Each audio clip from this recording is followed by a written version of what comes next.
Siendo de acá de todo lo que hemos conversado, la más importante es la rama cerebral posterior, ¿no? Igual, como se dan cuenta, todas participan en diferentes partes de la integración cerebral. Ahora hablemos de la circulación, la circulación anterior. La circulación anterior corresponde a la parte superior, en el mismo cuadro, que es más que todo el polígono de Willis, que vamos también a explicar qué lo conforma. Entonces, para empezar acá, así como en la posterior empezábamos con la arteria vertebral, en este caso, en la circulación anterior, la más importante es la carótida iliaca, que es esta de acá, la que tiene mayor grosor en esta zona. Esta también tiene múltiples ramos, siendo la primera la arteria comunicante posterior, que como vimos es la que me permite separar los segmentos de la arteria cerebral posterior, ¿no? Bien.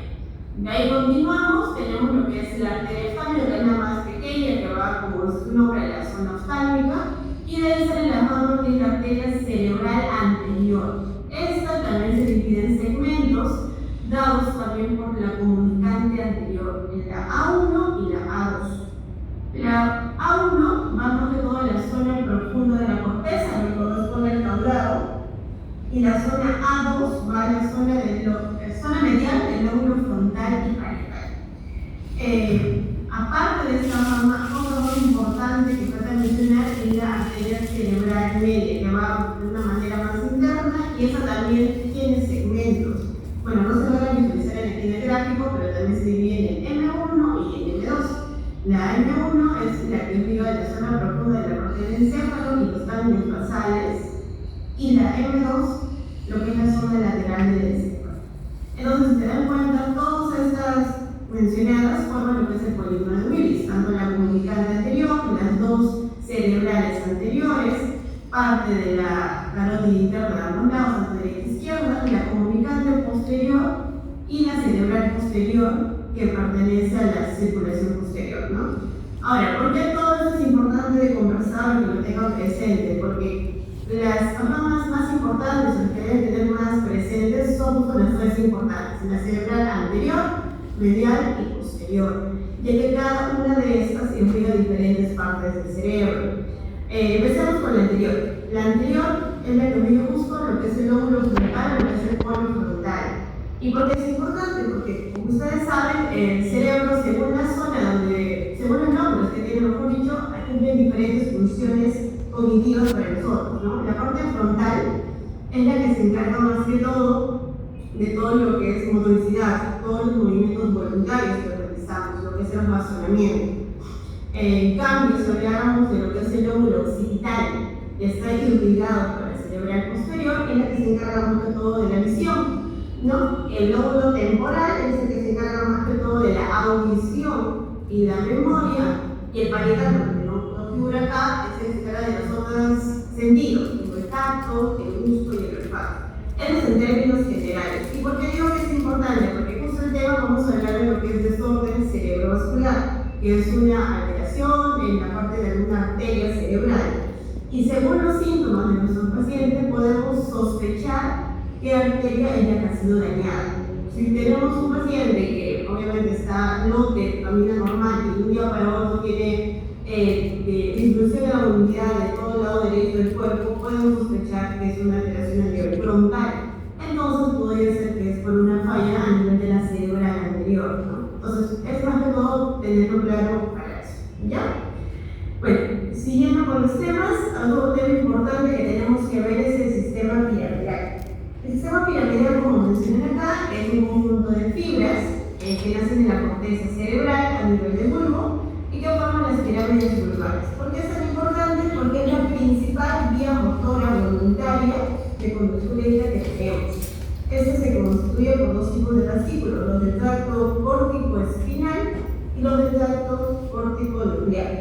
Ahora, ¿por qué es tan importante mencionar este tema? Porque recordemos que cerca del 80% de los axones que se generan de acá y están bajando, el 80% se decusan, es decir, cruzan en el bulbo de aquí y terminan en esa zona. ¿Y por qué es importante esto? Porque eso explicaría por qué los movimientos de un lado del cuerpo son controlados por el lado opuesto del cerebro, como ven acá. Entonces acá el punto importante es la decusación de las pirámides, ¿no? Que es el plus. Él dice que es el 80%, pero hay un 20% que va directo, que es justo este tracto corticospinal ventral, ¿no? Entonces, por eso en su mayoría, cuando sospechamos un paciente con un desorden cerebrovascular y una alteración del sistema piramidal y tiene, como mencioné hace un momento, una hemiplegia derecha, lo más seguro es que la alteración cerebral es a nivel izquierdo, ¿no? Que es el lado contralateral.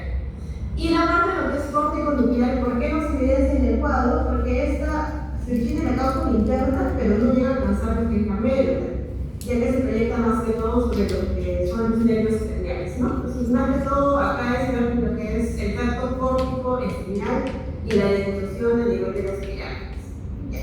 Ahora, cuando este sistema piramidal se altera, se le conoce como el síndrome piramidal, también llamado síndrome de motoneurona superior, síndrome de piramidalismo, síndrome de primero motoneurona, tiene múltiples nombres, pero todos son los mismos. ¿Qué quiere decir esto? Que es un conjunto tanto de signos y síntomas que derivan de una lesión de esta vía piramidal. ¿Cuáles pueden ser las causas? Múltiples causas que pueden dañar el nivel cerebral, desde un traumatismo encefalocraniano moderado o severo, un desorden cerebrovascular que estamos hablando, reiterando, alguna tumoración cerebral, algún granuloma producto de alguna infección como la tuberculosis, meningitis infecciosas, causas bacterianas, fúngicas, en verdad no, en cualquier tipo de pacientes, más que todo en pacientes inmunosuprimidos, como pacientes código, en ese tipo de casos se pueden presentar. ¿Y cuáles son los signos clínicos que se van a evidenciar en estos pacientes? El primero es una pérdida de la motilidad voluntaria, y como mencionamos, va a la corteza frontal y es más que todo motoricidad, eso es lo que deben tener siempre presente. Si hay una alteración de caminar, el hecho de poder utilizar sus extremidades adecuadamente, tiene que sospechar un síndrome piramidal. Otro es la contractura piramidal, que se refleja como una hipertonía espástica. Otro es una anomalía de la movilidad refleja, que es una hiperreflexia, puede haber hiperreflexia profunda, puede haber arreflexia superficial o aparición de lo que son los reflejos patológicos. ¿Cuál es el más conocido? El que siempre van a ver en algún tipo de caso clínico, Ravinsky positivo. ¿Qué quiere decir este reflejo de Ravinsky? Es más que todo un reflejo plantar. ¿En qué consiste? Consiste en que se coloca al último objeto con tal de enroscar en la planta del pie. Y el reflejo normal debería ser este, que es el de flexión de los dedos, más que todo del dedo gordo. Si se presenta eso, se considera un reflejo negativo. Pero si el reflejo hace una extensión del dedo gordo o una abducción de todos los dedos, como si fuera un abanico, se considera un reflejo patológico. Ahora, ¿hay alguna edad que es normal tener esto? Sí, se considera que los 2 primeros años en los lactantes no tienen este reflejo y van a hacer este tipo de acciones que es parte normal, es fisiológico, así es. Pero posterior a esa edad, ya se considera patológico. Ya entonces ese es el reflejo más típico y característico de estos síndromes piramidales. Por eso siempre que llegase a emergencia con un paciente con sospecha de un desorden cerebrovascular, tendemos a hacer este tipo de exámenes que son muy rápidos, o sea que no necesitas, a veces no tenemos los objetos necesarios, como tener un martillito especial, mucha gente lo hace con la misma llave que tiene para tratar de resolver ese tipo de cosas. No es lo ideal, obviamente, pero se busca la manera de tener un duro para poder utilizar. Ok, ahora vamos a ver lo que corresponde al flujo sanguíneo cerebral. Como ya mencionamos, el flujo sanguíneo cerebral proviene más que todo de lo que es de la circulación anterior y posterior, que es más que todo el polígono de Willis, que es la parte más importante, que proviene de la arteria aorta. ¿Por qué os recalco este punto? Porque hay que tener en cuenta que las funciones cerebrales son básicas para todos, ¿no? Para poder vivir, entonces tenemos que tener un adecuado flujo sanguíneo cerebral. Se considera que los valores normales van de 750 a 900 mililitros por minuto. De todo el gasto cardíaco corresponde el 15% del gasto cardíaco de todo, y también el consumo de oxígeno corresponde un 20%. Si lo ven, la magnitud es un gran alto porcentaje para entender que es una zona tan pequeña, pero sabemos que es una zona importantísima, ya que en sí controla todas las funciones corporales que tenemos, ¿no? Por ese motivo es que este flujo sanguíneo cerebral cuenta con un sistema de autorregulación demasiado riguroso, que es lo que vamos a hablar ahora. ¿Con qué fin? Con el fin de poder prevenir la hipoxia neuronal. Ese es el fin de este sistema. Entonces, hablando de este flujo sanguíneo, hemos hablado que en términos generales el valor va de 750 a 900. Si somos un poco más específicos o minuciosos, según la sustancia, el valor varía. La sustancia gris se dice que es de 80 mililitros por 100 gramos minuto, y la sustancia blanca se dice que es de 20 mililitros por 100 gramos minuto. Según la literatura, eso puede variar. En algunos van de 70 a 80 y de 20 a 25 o de 15 a 25, pero es más que todo el promedio. Bien, entonces, este flujo sanguíneo cerebral que se tiene es dependiente de muchos factores fisiológicos que tenemos todos, que deberían encontrarse en óptimas condiciones para que esté en su rango de valores normales. ¿Cuáles son estos factores?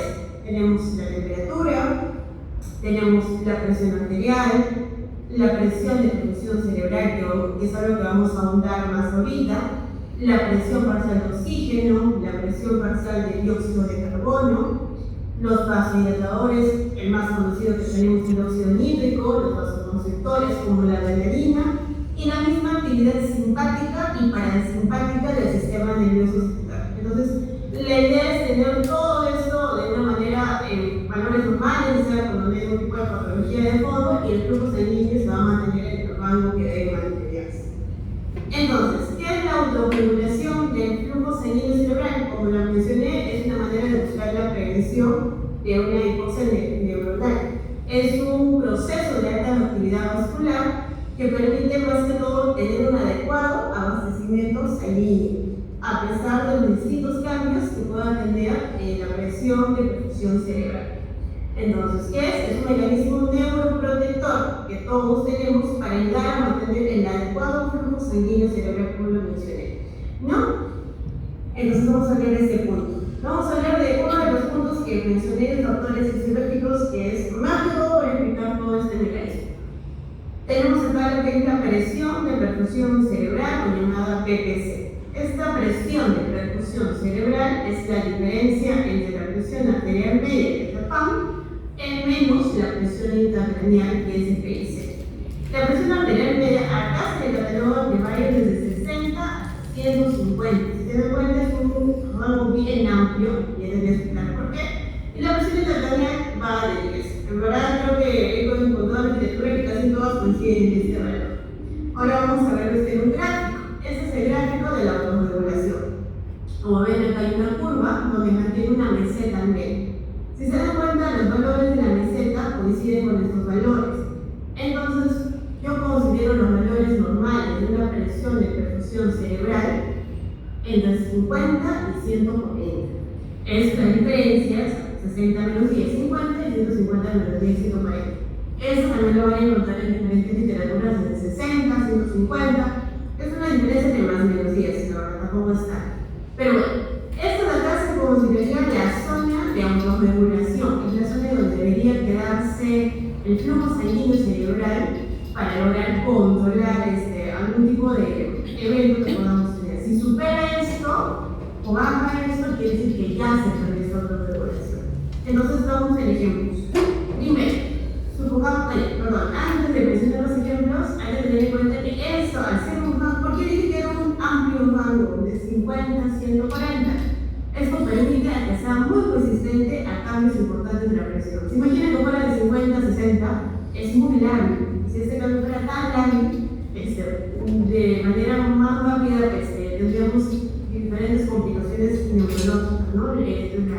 Lo que nos da la naturaleza es que sea así, que tenga un rango tan amplio que nos permita buscar la manera de que sí se pueda regular y no tener que llevar a los extremos. Bueno, ahora sí, con respecto a los ejemplos, vamos a ver primero si esto sube. Si tuviéramos en un paciente un aumento de la PAM que llega a estos valores, o sea, 130, 120, que ya se consideraría un grado de hipertensión arterial, ¿qué es lo que va a pasar?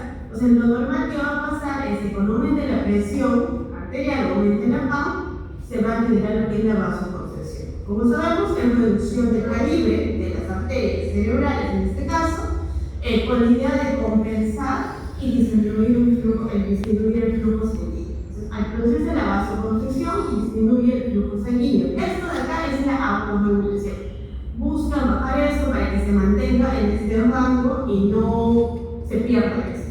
Pero si por X motivo tenemos un paciente que llega con un modo de hipertensión no controlada, no pude tempranamente una emergencia a ningún lado, nadie la atiende por X motivo, va a seguir haciendo esto tu cuerpo por querer ayudarte, su condición va a seguir. Pero va a llegar un momento que también la musculatura lisa de las arterias se va a cansar y de manera refleja va a ser una vasodilatación pasiva. Y al hacer esta vasodilatación pasiva va a permitir que aumente el flujo sanguíneo y ahí ya se perdió la autorregulación. Esto ya se considera fuera de esto. Por eso acá los dolores también aumentan. ¿Por qué aumenta? Porque al haber vasodilatación aumenta el flujo sanguíneo. ¿Ven? Esto de acá es el flujo sanguíneo cerebral. Eso es lo que pasaría si se aumenta. Ahora, si disminuye, que es lo opuesto obviamente, si estos valores de PAM van a los extremos inferiores, a 60 o 50, es cuando hay un grado de hipotensión arterial, ¿no? Entonces, si tenemos un cuadro de hipotensión arterial, pasaría lo contrario. Si acá pasa la vasoconstricción, ¿qué pasaría acá? Vasodilatación. ¿Qué haría? Haría que el calibre de las arterias sea de mayor tamaño, permitiendo así que aumente el flujo sanguíneo. Ese flujo sanguíneo va a aumentar y esta es la parte normal de la autorregulación para que eso se mantenga.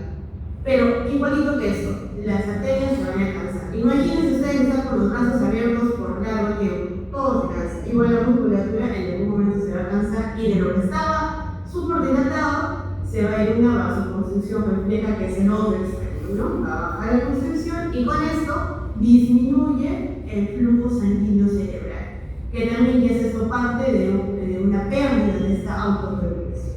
Entonces, esos son los dos extremos que la idea no es llegar, pero eso es a lo que se llega en los pacientes que tienen algún tipo de patología neurológica que ya no se logra compensar a tiempo, porque parte de lo que les quiero explicar hoy día es que entiendan la importancia de una atención temprana en estos casos, tanto en un DCB isquémico como neurológico, que vamos a ver posteriormente.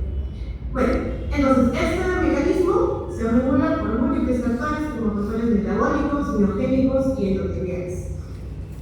Ya, continuando hablando de esto, tenemos que la tasa metabólica también permite que ayuda a un digo que se altera cuando hay cambios de nivel de lo que es el flujo sanguíneo cerebral con mediación de lo que es la demanda de oxígeno. Y acá menciono otros factores parte de los vasodilatadores que tenemos, como son los radicales libres, el potasio, los hidroquiniones, la adenosina, el óxido nítrico que ya lo mencioné, y vasoconstrictores como el tromboxano 2 y la endothelina E1, que ya lo hemos visto en clases de falla cardíaca o hipertensión arterial, que hemos mencionado que son vasoconstrictores súper potentes.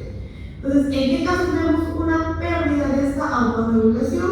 En casos muy parecidos a lo que mencioné del síndrome piramidal. En traumatismos, encefalocranianos, moderados y severos, en hematomas, en normas fuera de la idea, en infecciones que llevan algún tipo de secuela neurológica, tumoraciones cerebrales y demás. En verdad, son múltiples las patologías que se pueden llevar a esto.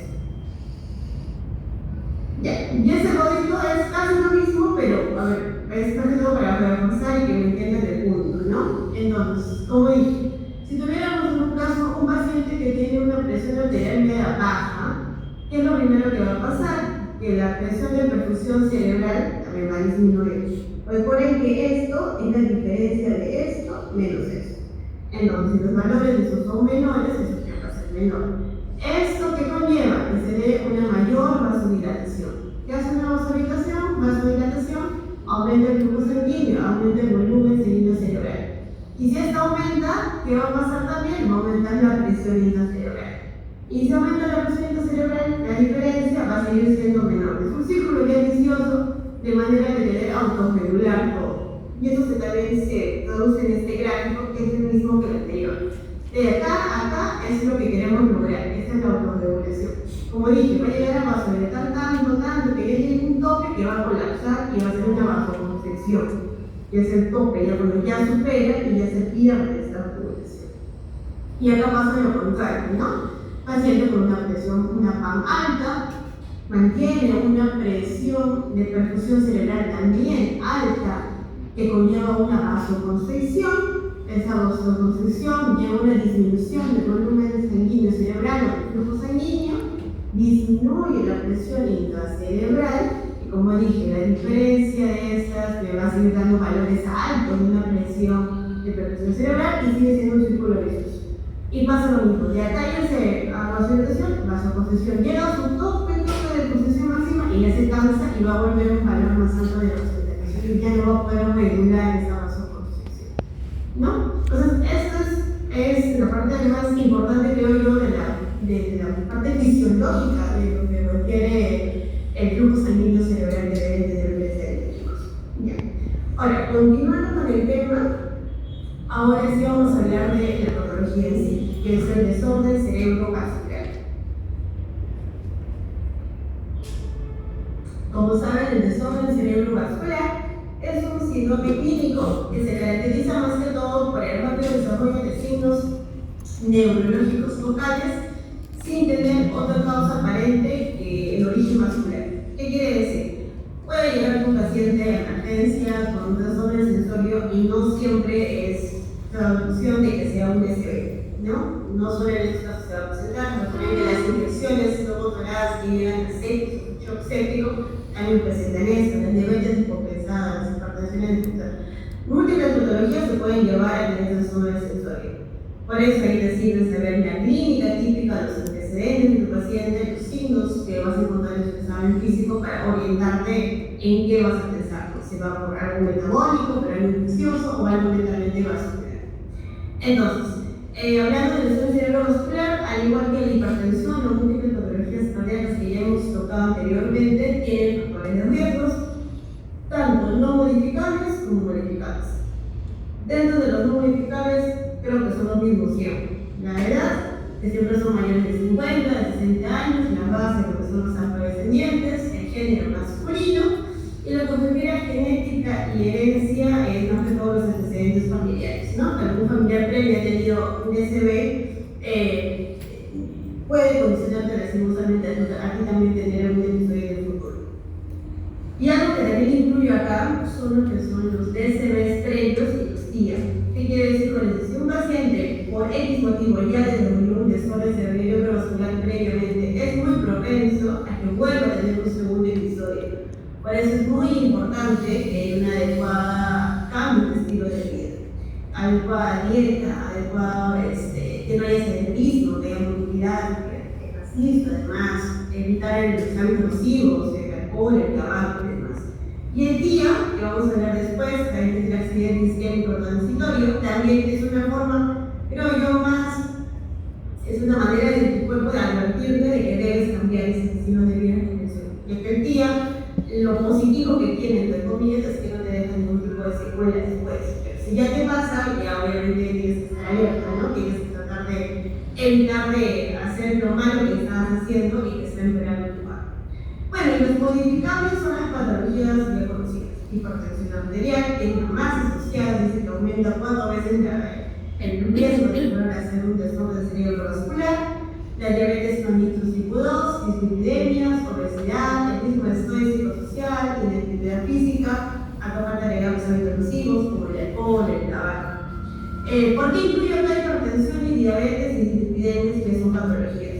Hipertensión y diabetes, recordemos que son patologías crónicas que lastimosamente ya no tienen cura, pero sí se pueden controlar. Podemos llegar a valores adecuados con un cambio de estilo de vida que ya lo mencioné o con una adecuada medicación. Entonces, que uno hace todo eso, es poco probable que llegue a ser una consecuencia de llevar un desorden cerebrovascular. Más que todo, tener presente que esas enfermedades se consideran silentes, o sea, silenciosas. Se puede creer que no tienes nada o ya que tienes síntomas de hipertensión, pero como uno se siente tranquilo, se confía, no toma nada y un día X se levantas y ya no cobras de la misma manera que antes cuando puedes movilizar alguna de las extremidades, ¿no? Bueno, ahora vamos a hablar de la dirección. Entonces, la enfermedad cerebrovascular se divide en dos grandes grupos.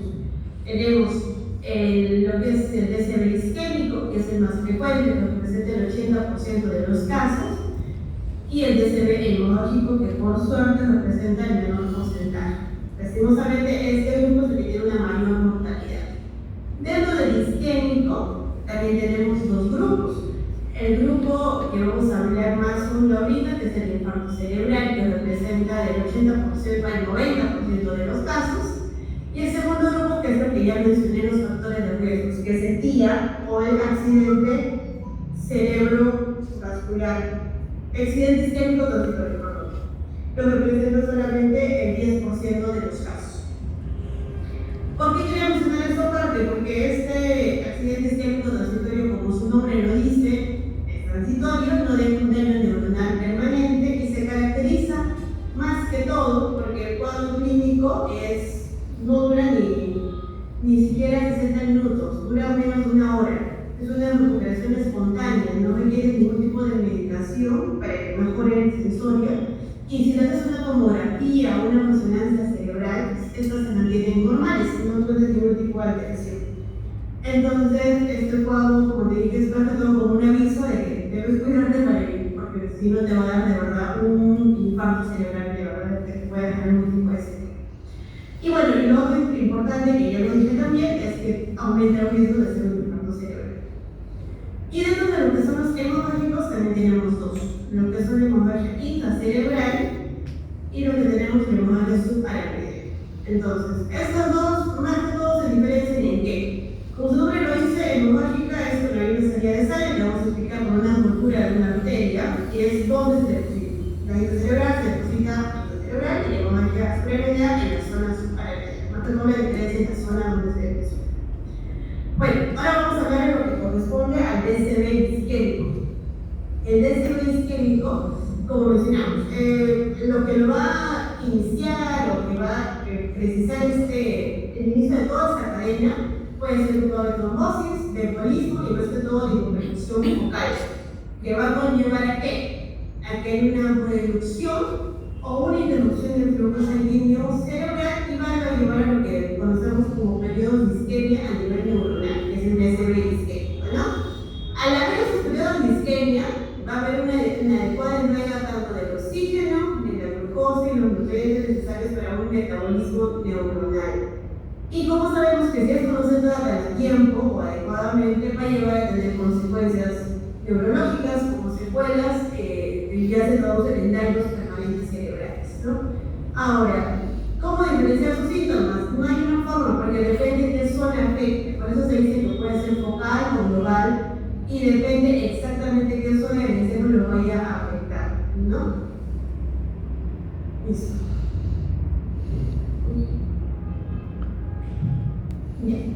Ahora, volviendo al tema del flujo sanguíneo cerebral que ya hemos hablado anteriormente, otra forma de decir sus valores normales es diciéndolos por si dijimos que era 750 a 900 en general, pero si vamos en 100 gramos varía de 45 a 50 mililitros de 100 gramos por minuto. ¿Ya?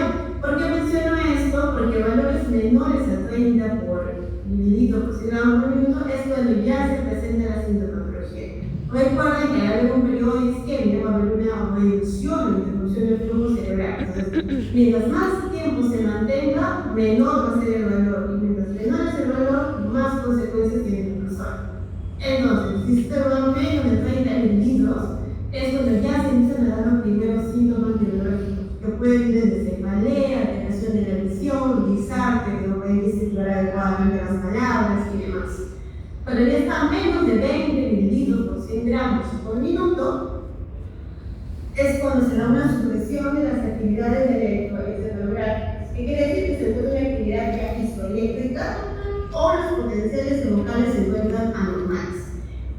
En este caso, esto es más que todo basado en artículos, en revisiones, ya que lo primero que hacer un paciente no vas a hacer un electroencefalograma con la emergencia, va a ser un adecuado examen físico y funciones vitales, pero sí se ha demostrado que recién de estos valores ya se ven esos cambios más marcados.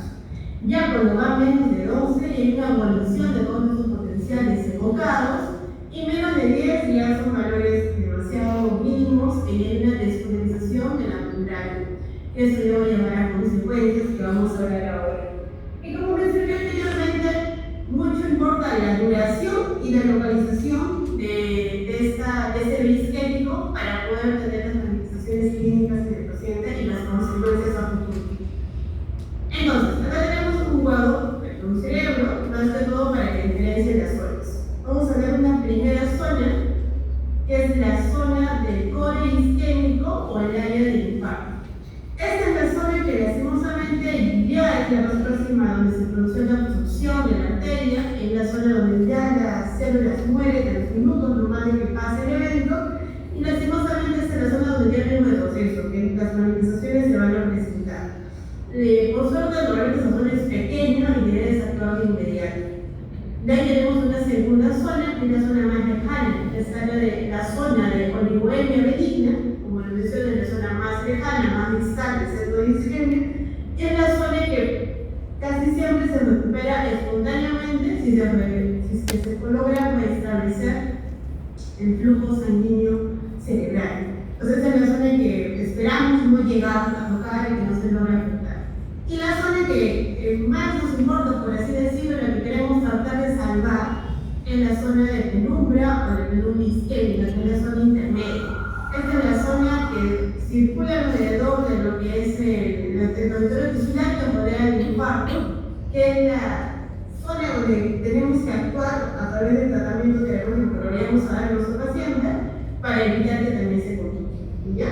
Entonces vamos a ver un poquito más lo que es la zona de penumbra isquémica.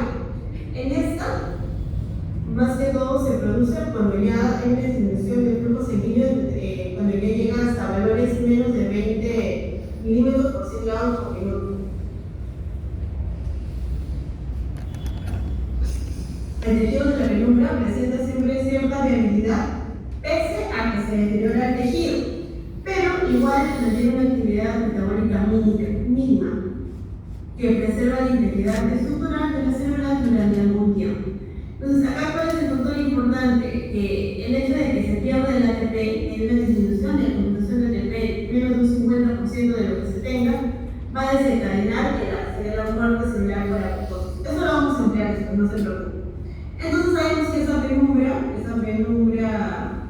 que se da es susceptible de recuperación, pero solo se va a dar si es tratada adecuadamente. Para ese tratamiento principal, ¿cuál es? La restitución del flujo sanguíneo.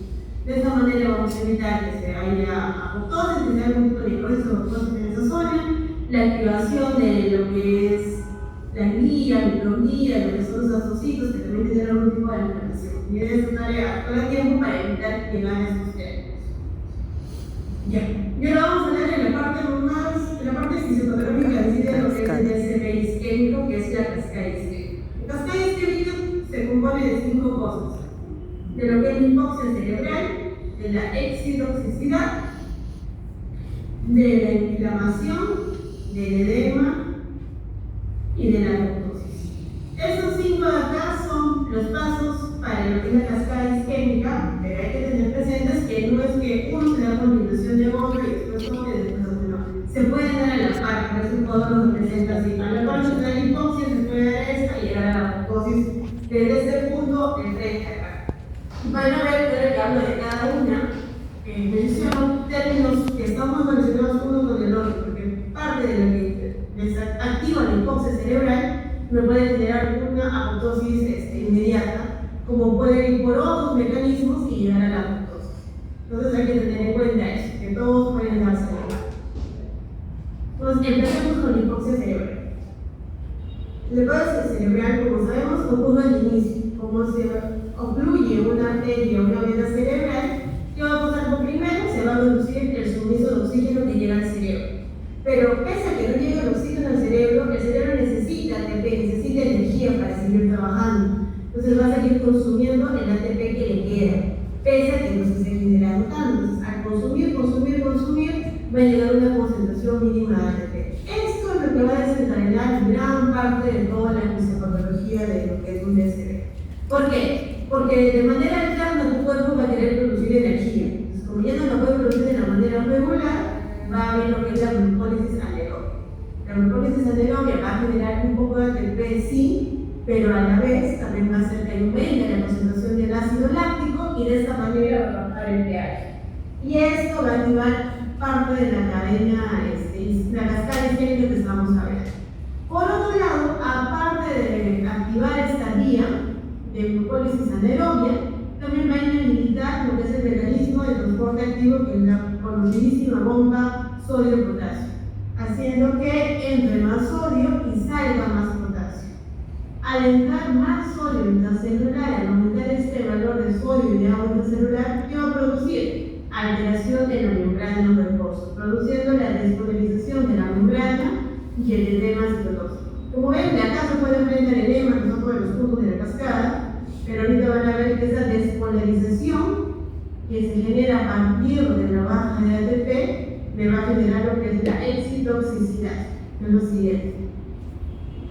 La excitoxicidad, como mencioné, es parte a partir de la despolarización de la membrana, que se dio ¿por qué? Por una alteración de la bomba sodio-potasio, ¿no? Ahora, al darse esta despolarización, va a ser responsable de que se active la activación de los canales de calcio que dependen de voltaje. ¿Qué va a lograr esto? Que aparte de que haya mayor sodio adentro, va a haber también mayor concentración de calcio citosólico, pero resultando el valor que ya van a ser unas concentraciones gigatóxicas. Y este aumento de calcio en valores tóxicos va a activar también diferentes enzimas, que tenemos la fosfolipasa, las proteasas, las sintasas de oxidorreína. Entre las funciones que tienen es que la fosfolipasa va a favorecer a que se lesione más la membrana y que se acumule más ácidos grasos libres. Y la proteasa también van a catalizar la ruptura hidrolítica en los enlaces peptídicos y van a fragmentar también las enzimas de la membrana. O sea, ambas van a dañar de alguna u otra manera la membrana celular. Entonces, ¿eso qué va a provocar? Que se libere el glutamato. El glutamato es la parte más importante de la excitoxicidad, ya que, ¿qué es el glutamato? Es un neurotransmisor, ¿no? Que hemos visto en la parte de neurología, es el principal neurotransmisor excitatorio cerebral que tenemos. Entonces, si este se libera en cantidades mayores, su liberación descontrolada, como dice, va a provocar en sí la excitoxicidad. Entonces, la parte que debe llevarse más de este punto es esto, que por la despolarización de la membrana se da una mayor concentración de calcio, conllevando a liberación de enzimas y posterior a eso el glutamato, que lleva a la excitoxicidad. Y de esta manera, ya solo por estos aminoácidos excitatorios, ya puede llevarte de frente a la muerte neuronal. Por eso es que les mencioné que esta cascada no tiene un orden, ¿sí? Porque de este punto me ocurre de frente a la apoptosis, como de la misma cosa me ocurre de frente a la apoptosis, ¿no? Bueno, siguiendo con el tema, tenemos la inflamación.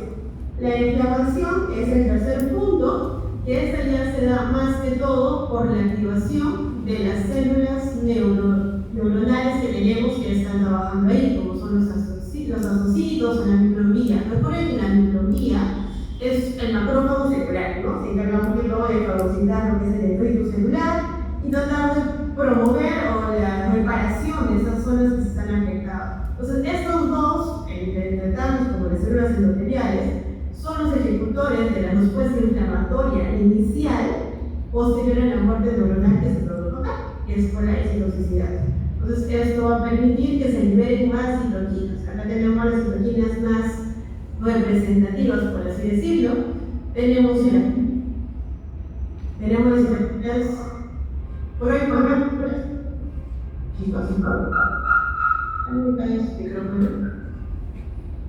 las citoquinas proinflamatorias, o tenemos el factor de luz tumoral alfa, de interleuquina 1 beta, de interleuquina 1,6 y demás, y las antiinflamatorias de interleuquina 10, los factores de crecimiento, como el factor de crecimiento, factor neurotrófico derivado del cerebro y el factor de crecimiento similar al insulina.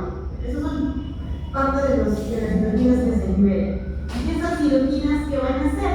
Van a inducir a que el tejido se remodele, o sea, van a tratar de repararlo, pero a su vez que quieran repararlo, en algunas zonas van a degradarlo también. No es una ayuda al 100%, porque también van a alterar su estructura normal. Por eso se dice que la suma de esos factores determina la combinación satisfactoria del proceso o de reparación o de exacerbación. Por eso es que recalco mucho la importancia de un tratamiento a tiempo, ¿no? Para tener una respuesta inflamatoria adecuada y tratar de evitar que se dé esta degradación y sobre todo esta propagación de los tejidos afectados. Bueno, continuando, tenemos lo que corresponde al edema. El edema es nuestro cuarto punto, que es más que todo, así como hablé que por la concentración baja de ATP que conlleva el que se active una alteración de la bomba sodio-potasio, ¿no? Entonces, al haber una alteración de la bomba sodio-potasio, así como ingresa sodio, también va a ingresar agua. Y este aumento de agua va a hacer que aumente el volumen celular y que produce la alteración de la barrera hematoencefálica. No solo de esa manera se produce la alteración de la barrera, también se va a producir por la liberación de estas enzimas que hemos mencionado, las enzimas folicadas, proteasas y demás, van a también liberarse y van a alterar la permeabilidad de esta barrera. Y de ambas maneras van a producir lo que es el edema cerebral. Recordemos que la barrera hematoencefálica tiene dos funciones importantes. Una, que es separar los componentes de la circulación cerebral de las neuronas, y otra es una barrera para las sustancias tóxicas y permitir que pasen los nutrientes y el oxígeno al cerebro.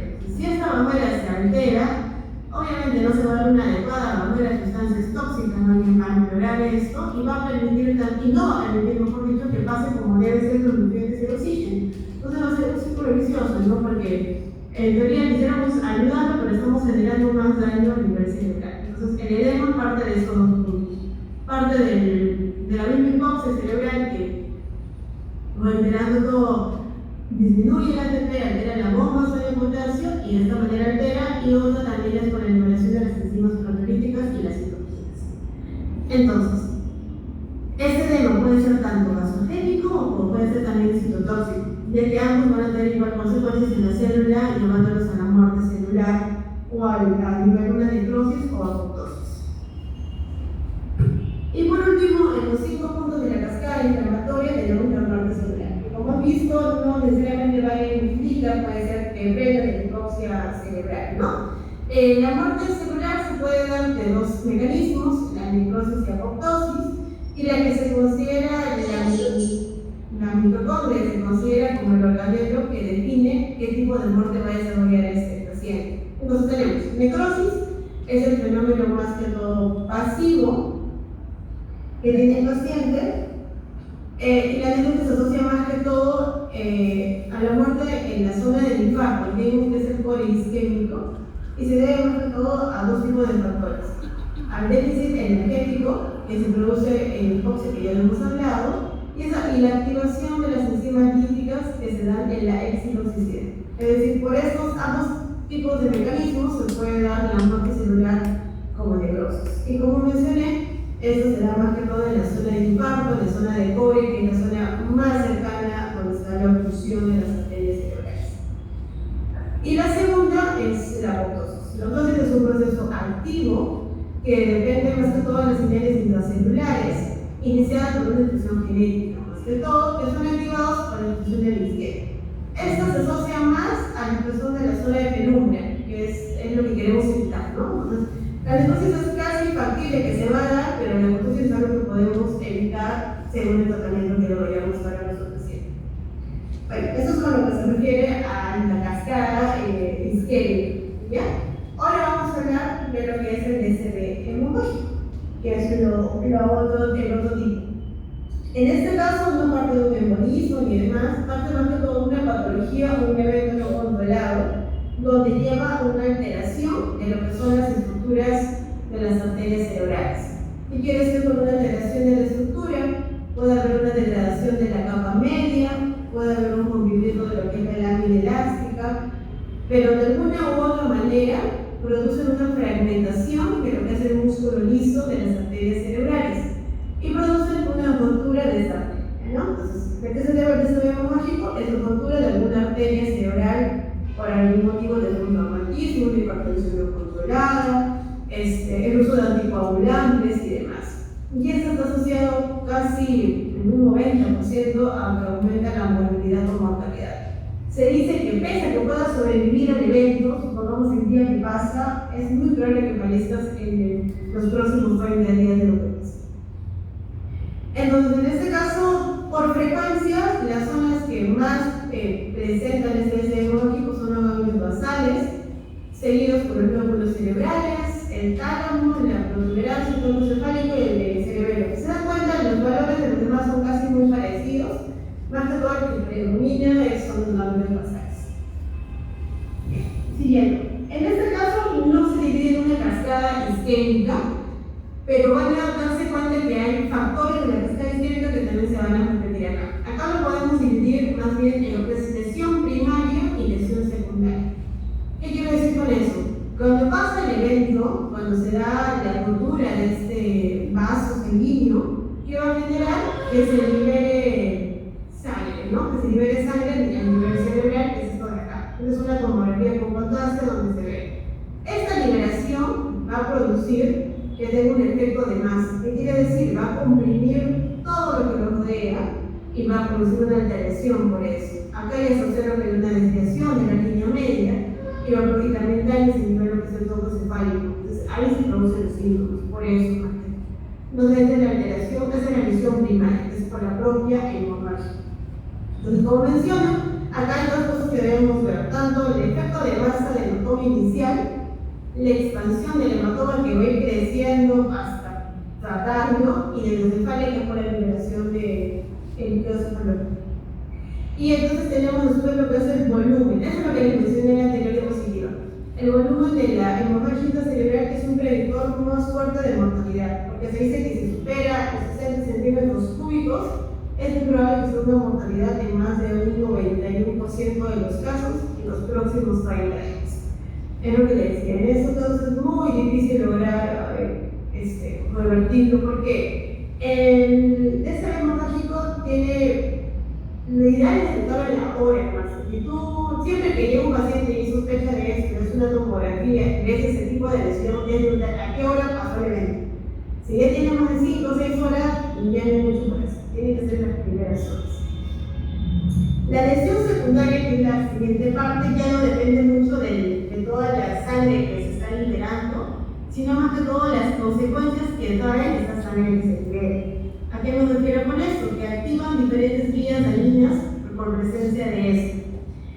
En las primeras horas o días que se da es por una difusión de las proteínas séricas en lo que es el parénquima que está rodeando la zona de lesión, que causa también un edema. Y ya hemos hablado que el edema es una alteración de la barrera mesencefálica que también va a producir por esta manera una necrosis o una dosis.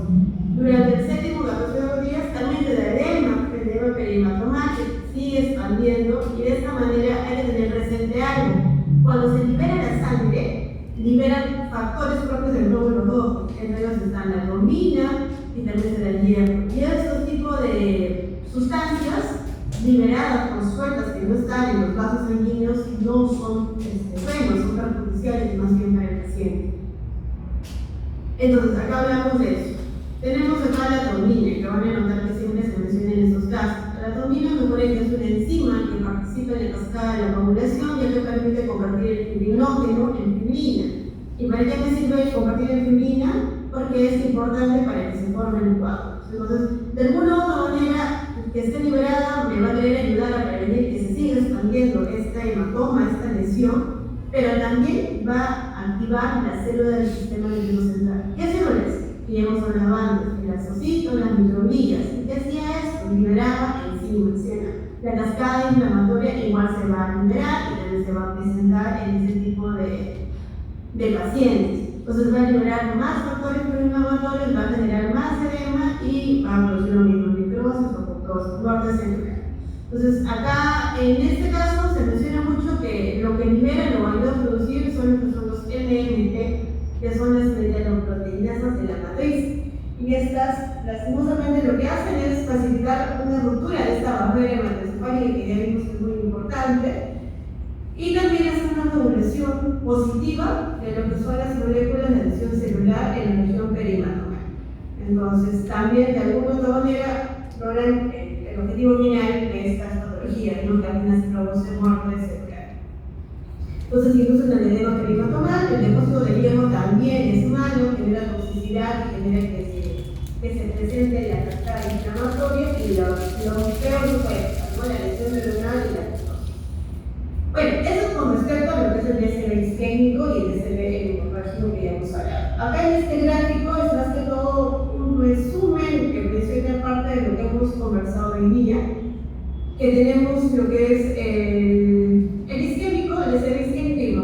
El isquémico, como mencionan acá, se puede dar por oclusión de arterias pequeñas, por arteriosis de arterias grandes, embolismos cardioópticos u otras patologías. Inician igual en sí, por una hipoperfusión cerebral, porque hemos hablado de una baja de oxígeno, de glucosa y nutrientes. Esto baja, perdemos ATP, porque no tenemos una concentración alta, generamos la glucólisis anaeróbica, y ¿qué genera esto? Acidosis láctica. Y esto también genera hipertensión. Por otro lado, dijimos que si no hay poco ATP, va a haber una alteración de la bomba sodio-potasio, ¿no? Esta alteración de la bomba va a generar también edema de una otra manera y de la inflamación. También viene el oxidativo que produce necrosis. O sea, acá se menciona parte de lo que hemos conversado. En el lado de los mágicos, en el lado opuesto, tenemos una que se puede dar con la terapia antitrombólica. Hay que tener presente que muchos de los pacientes de este lado, para sospechar de los es que usan anticoagulantes porque tienen algún tipo de válvula cardíaca o algún tipo de un estén cardíaco, no lo sé. Siempre es bueno preguntar por esos antecedentes, pacientes con los familiares, ¿no? Entonces puede ser una terapia antitrombólica, con una trombosis cerebral, con hipertensión, malformaciones arteriovenosas, esto se ve más que todo en jóvenes, o por algún tipo de tórax. Lo mismo, produce una hipoperfusión cerebral.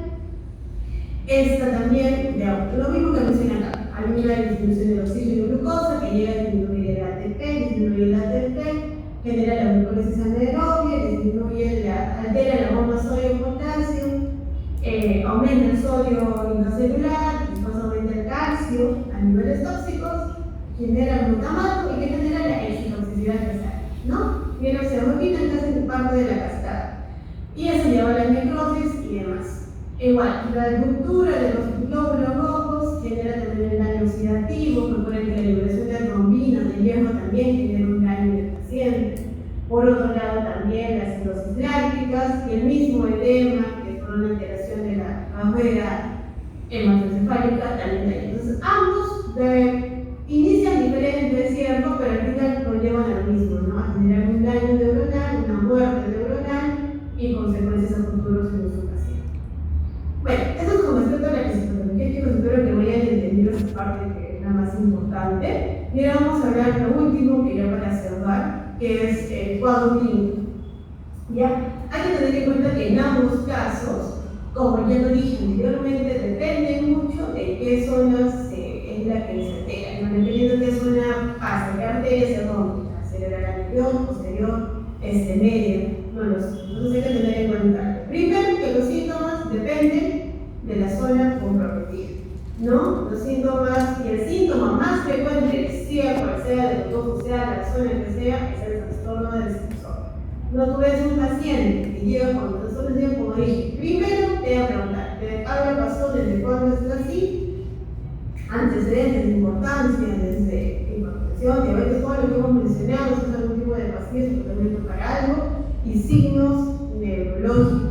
Lo mismo que es súper básico, lo que pueden hacer ahí nomás llegar al paciente. Y si ven esa abducción, como les mencioné, o esa extensión del dedo gordo, ya pueden sospechar de frente que hay un problema netamente vascular y de frente tomografía.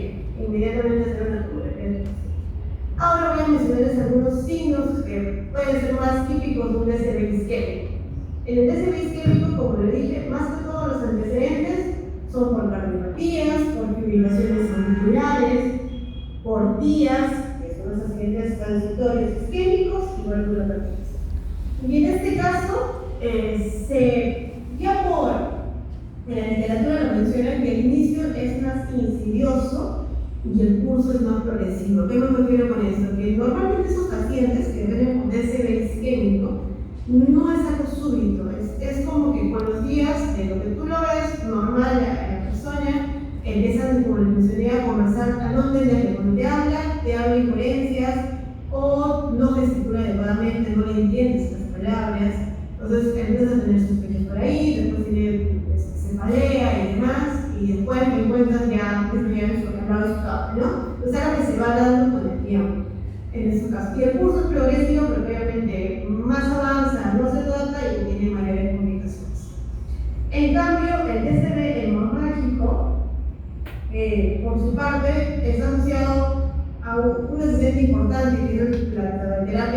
anticoagulante.